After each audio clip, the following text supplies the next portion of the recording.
There's nothing we like celebrating more on this show than a positive winning message, the American dream. And joining us in studio is the epitome of the American dream. We got Chef Geoff joining us. How you doing, man? Good to have you on the show. I'm doing great. How you doing? Good. And of course, the Eve NASBY, right? Yes, thank you. You always wear such nice colors when you come on the show. Last week was a bright red. Now we're bright blue. Because our theme is red, white, and blue. It's America.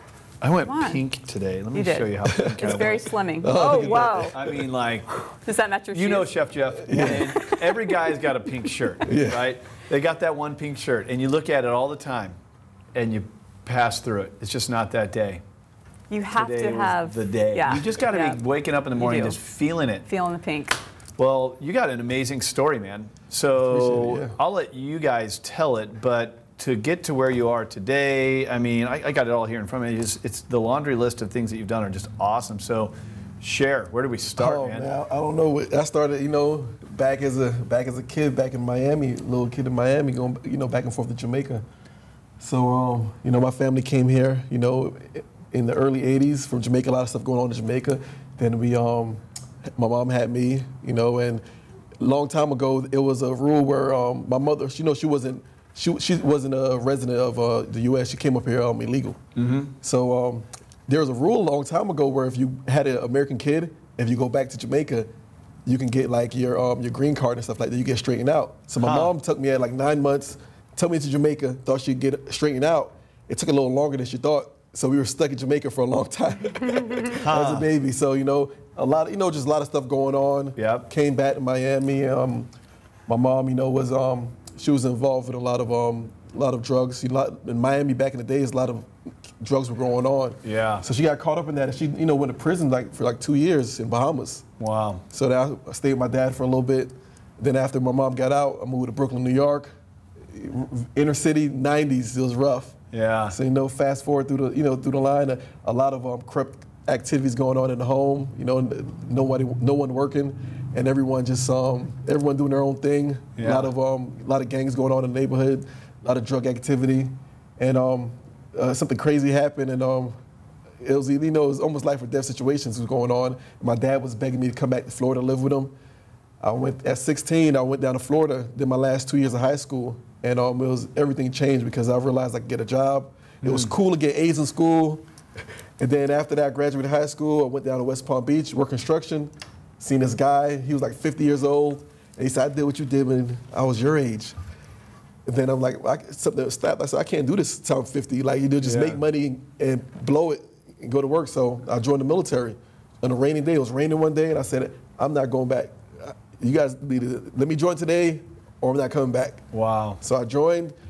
They brought me in as a cook. Didn't know it was going to be intense as that, but I hated cooking when I first started. But you know, I turned that negative into a real positive today. Well, I still hate cooking. You got any advice for me?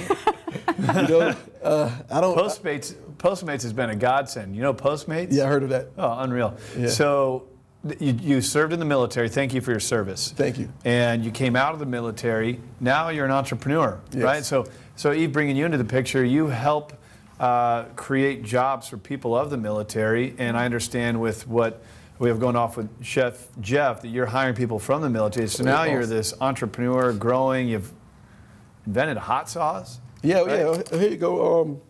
Got it on them, everybody.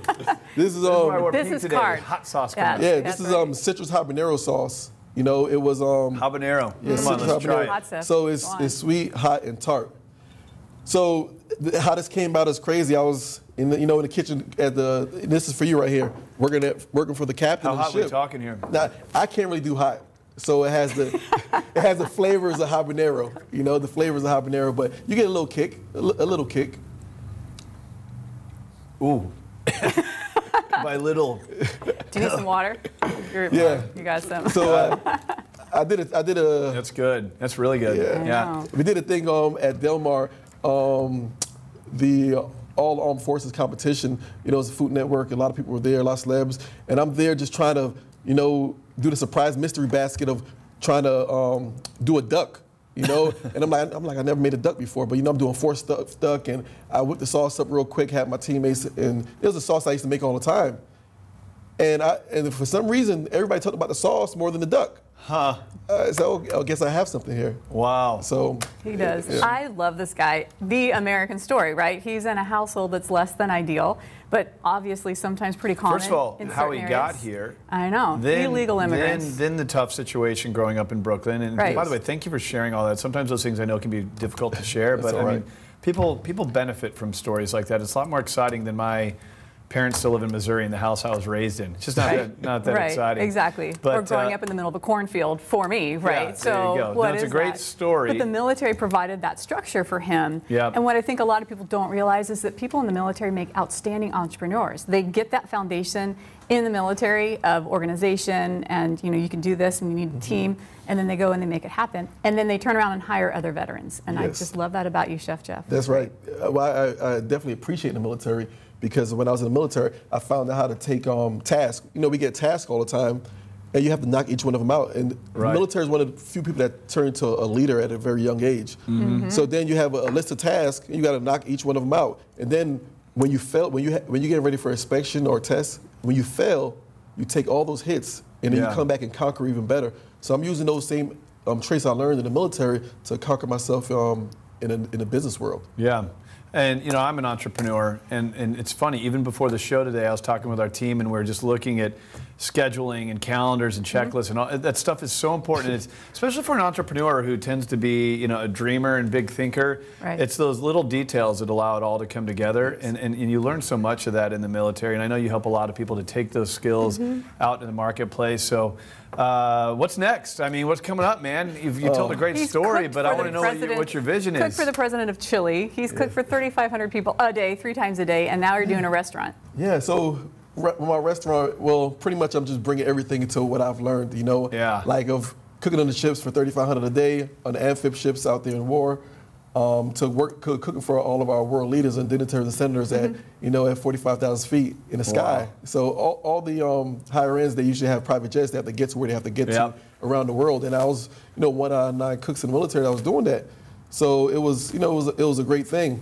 So I've been to 37 countries around the world, and I'm trying to bring that to a restaurant. So I started off with, I have a catering company, Admiral's Experience Catering, where we do executive catering.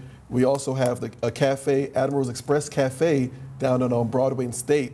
And we got a sauce line going, and the restaurant is going to be in La Mesa coming. So Awesome. we got a lot of things going on. We'll have to take the show on the road. We know. got Yeah. the videography team now going out. In fact, go. that's where we're going Thanks. next. But Eve, Chef Geoff, I just like saying Chef Geoff. Isn't that cool? I know. It's not even easy to say. Say it a few times Chef fast. Geoff. But thanks for coming on the show. Great story, a American dream success story, which we love, and the fact that you serve in the military is just icing on top. So thank you so much, Eve.